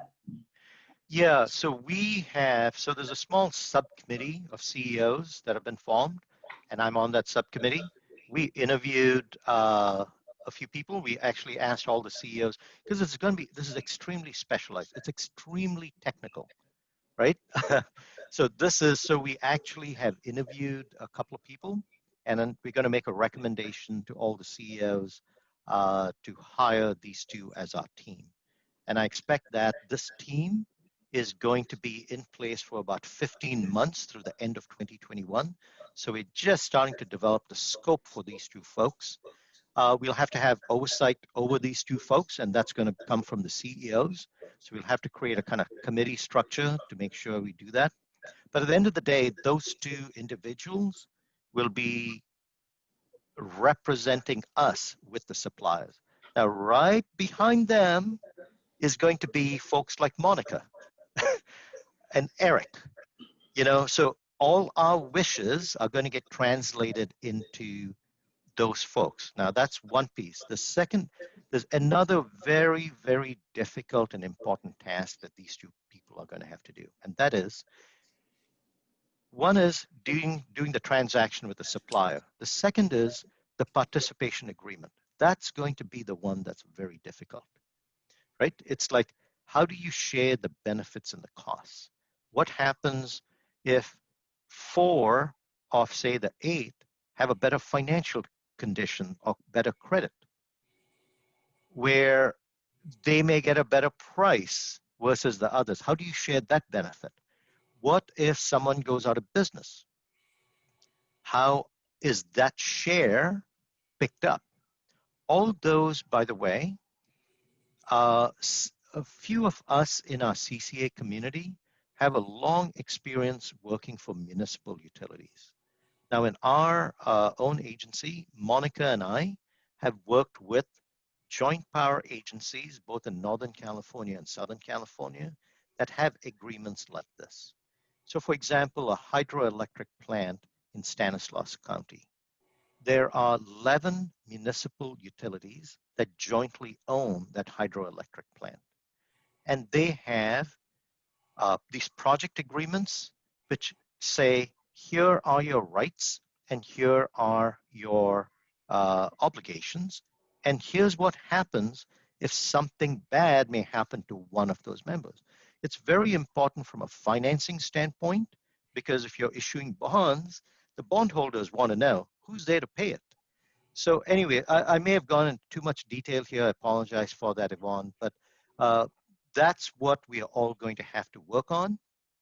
And we can't do it at the staff level. All of us have full-time jobs already.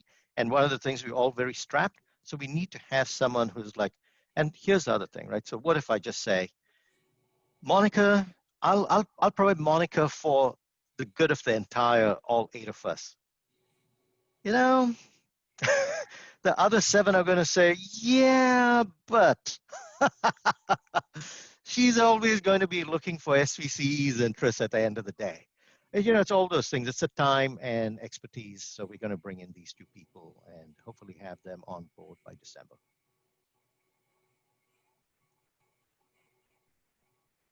Did that get your question? You're on mute still. Pardon me. I do have one more. I don't want to take everyone's time, but I do have one more question if possible. And that was, you talked about, about using the GPA and some of the ways that you thought about using that in the future, not only the long-term storage, but also the data management. Can you help me in thinking about what might be some other ideas that you're looking to use that for? So I could say prepay bonds, like what we are doing, would be another. Other renewable projects.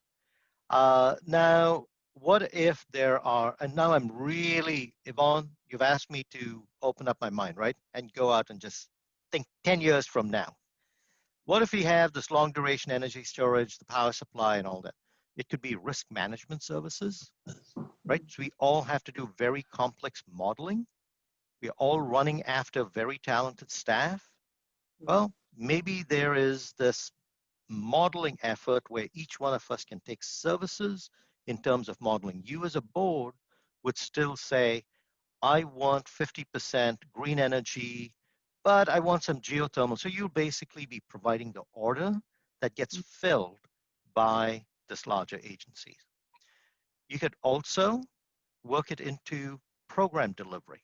Now, in Southern California, SCAPA, Southern California Public Power Authority, provides a lot of program-related services to their 17 municipal agencies. So they buy things in bulk, right? So whether it is doing studies on EVs, or 15, 20 years ago, it was buying hundreds of thousands of compact fluorescent bulbs and LED bulbs. So to the extent that you buy it in bulk, you have these master agreements that each utility can take advantage of. So I think at the end of the day, it becomes the principles that we would use, which are, is it cost effective? And in some services, cost effectiveness does come from economies of scale. So those are possibilities. All right. Thank you very much, Girish. I appreciate it. All right, I think somebody's dropped off my list, but Rod is next then. Thank you. As Girish and I were talking about this through several meetings, discussions, I think there's a synergy here between our interests in mitigating the risk of being squashed. We have continuing legislative risk, regulatory risk, and what became apparent to me is how favorably an assemblage of organizations working on this resiliency and RA question could be.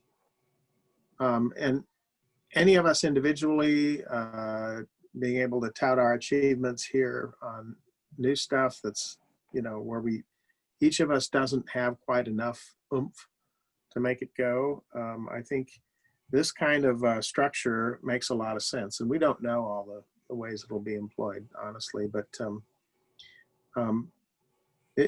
Girish, I think you talked about this a little bit, but I think you might say a little bit more about how our participation in this would be viewed positively by the powers that be at the state. So I think it's important to think about the context in which we operate. PG&E is still mighty and big, and the PUC often doesn't have mind share for us. Do you want to say a little bit more about that? Yeah, thanks for reminding me about that. I think really you've gone to looking at the forest, right? So this is the strategic value of our CCAs. So when we actually updated staff at the legislature, they were really glad to see us come forward with this. I mean, across the board, it was like, it's funny, they were surprised. They were like, oh, this is great. This is really good that you've come together, that you're proactive, that size matters, that basically in this utility scale investments that are needed. See, this is where the PUC, even as early as recently as Monday at the assembly hearing, long duration energy storage came up, and one of the issues that the PUC staff raised there was, hey, the IOUs are no longer going to be the majority buyer of power, it's the CCAs. But the issue that the CPUC has with us, one of the issues, is that we are so fragmented from their point of view. They have, these different, all of you running this agency. And then you have someone at 21 folks at PCE. It's not what the PUC sees as a way in which of getting long-term stability and control. So those are the changes we need to, I think, we'd have to get used to. But having a joint agency like this looks much more positive to the legislature and the PUC, because they can actually say work with and influence a much larger load and population than working with, at this point in time, we have 21 operational CCAs in the state. They were designed to deal with 3 investor-owned utilities. And now they're working with all of us. So yeah, so this would be, and it's going to take some time to set up, get mature. But in terms of getting credibility in Sacramento and San Francisco, in addition to everything we need to be doing financially and for reliability, creating such an agency goes a long way to enhance our credibility. So my only question about that is we came together and we formed Cal CCA where everybody could participate. In theory, could we move that function into this JPA, realizing that the JPA is simply a structure whereby we, under no obligation to any member, enter into individual, okay, I'll call it, bulk purchase agreements. Yeah. Or do you think that, Yeah. do you think that organizationally we're better off having 2 separate entities?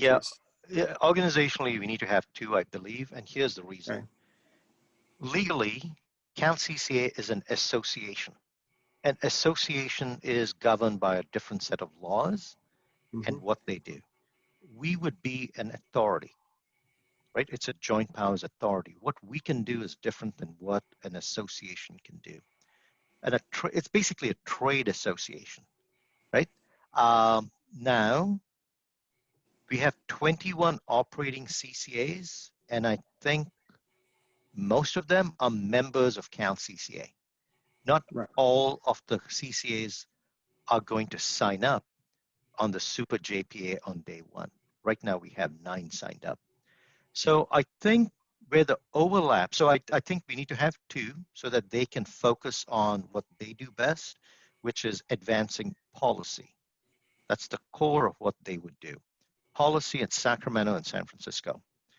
What the Super JPA would do best is leveraging economies of scale to get renewables and other technologies and other economies in.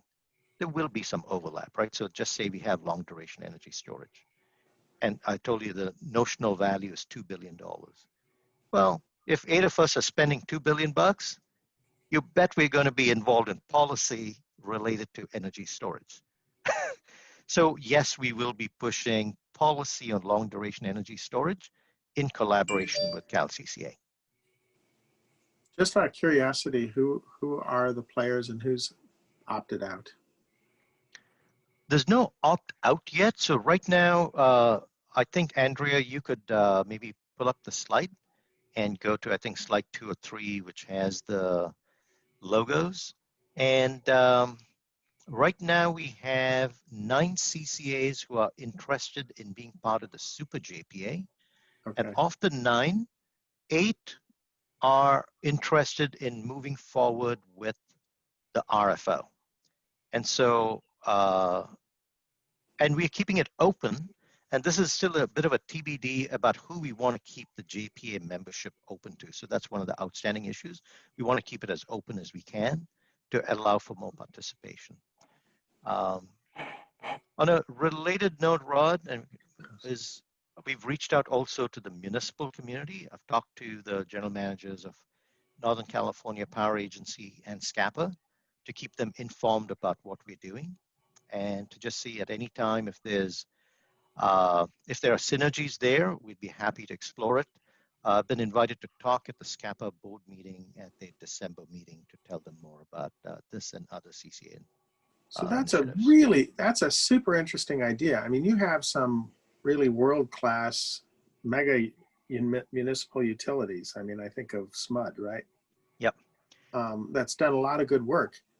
Is it possible we can create this structure to allow their participation, or is that not of interest to a majority of the members? No, I think we would be very interested in having them be members, but Yeah. I don't think they are in the least bit interested in being members.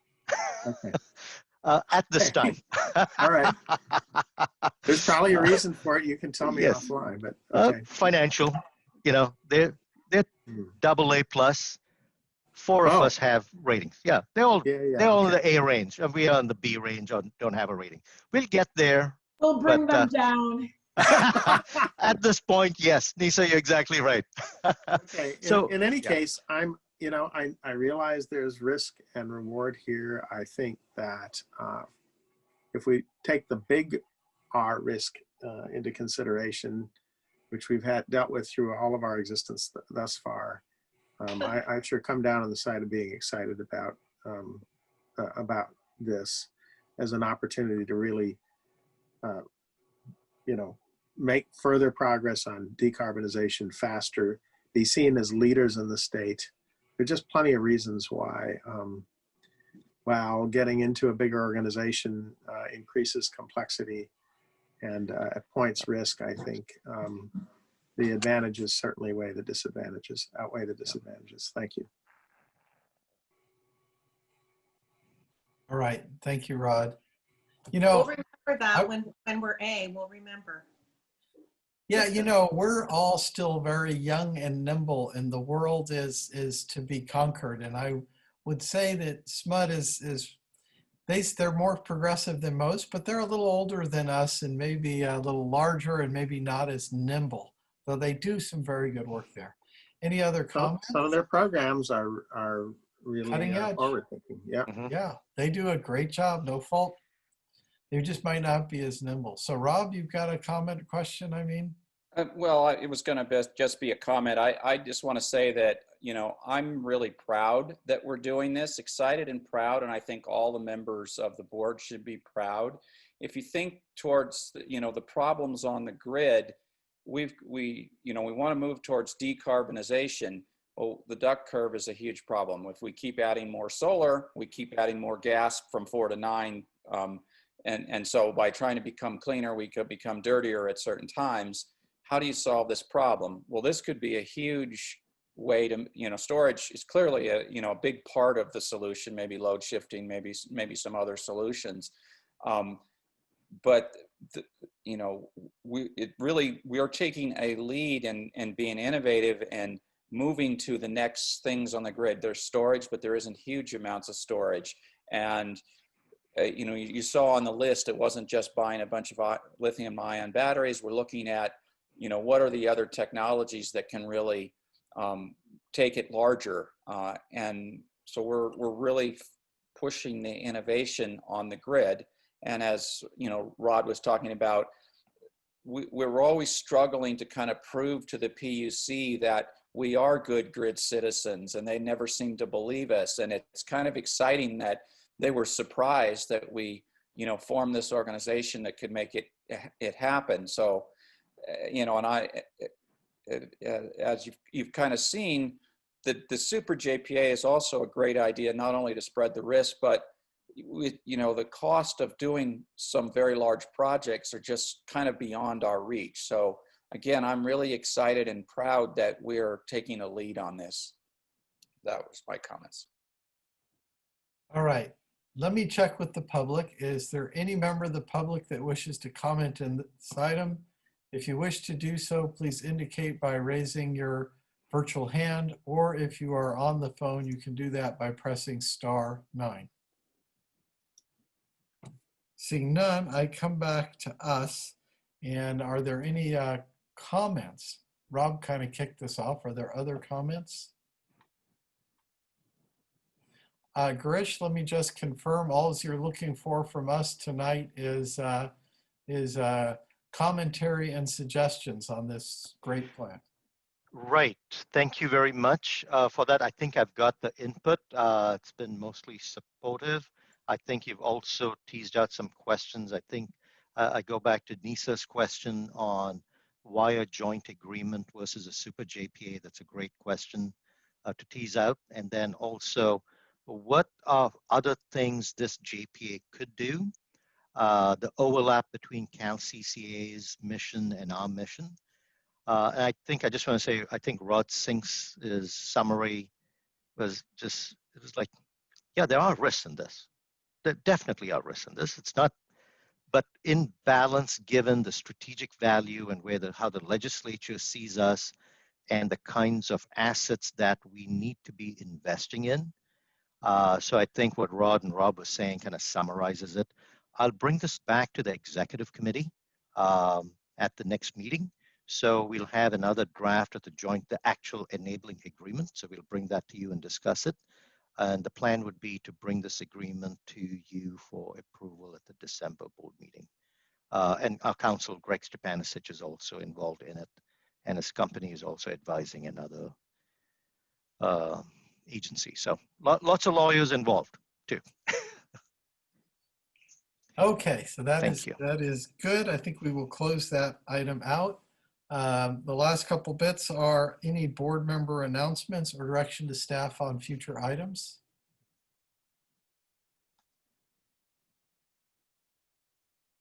Seeing no. Rob, do you have something?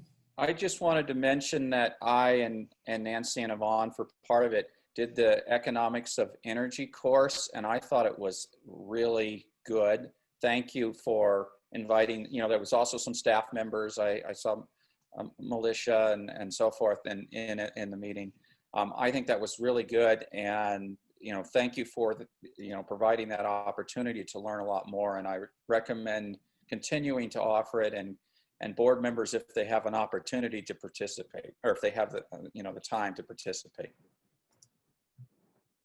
Excellent. Girish? Yeah, so as you're doing closing comments, I just wanted to give you an update, which I'll summarize in the email that I'll send to you after the meeting. One of the items that you approved on consent calendar is quite important for you and your cities, and that's the consulting arrangement for resiliency planning. If you remember once COVID hit, you approved $5 million for resiliency, of which $1 million was going to be on planning.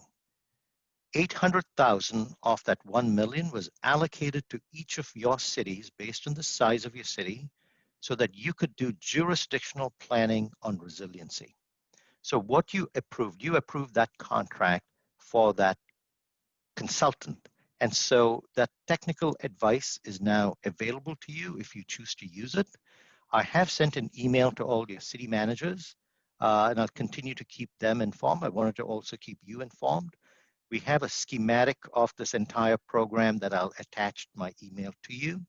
But we're really excited about it, just given where we are in our business of blackouts and PSPS events. This would be something I think that would bring value to your communities. And so keep an eye out for that email and utilizing that money. Excellent. Any other announcements? Seeing none, I think that means we are adjourned. I want to thank everybody for being here tonight. Good job, guys. Howard, I wanted to quickly share that Los Altos is on track to adopting REACH codes. We're almost there. That is big news. I just had one. Changing the order. That's great. That's great. What you said. So Los Altos is on track for REACH codes. That leaves Sunnyvale to take Sunnyvale is looking at it at the end of the month. Oh, good news there too. So we're doing, I don't know. Well, I'll give you an update next month, but there's some, unique things that Sunnyvale is trying to do, and it'll be, of course, all of the activists want us to do more and sooner. So it'll be, I think it's not in Sunnyvale, it's not a question of whether, it's a question of how much and how soon. Right. Okay. Sunnyvale is always unique. Okay. Yes, it is. All right. So I think that's all we got. So that is it. Thank you, everybody, for being here. Have a good night. Good night. Good night. Safe Halloween, everybody.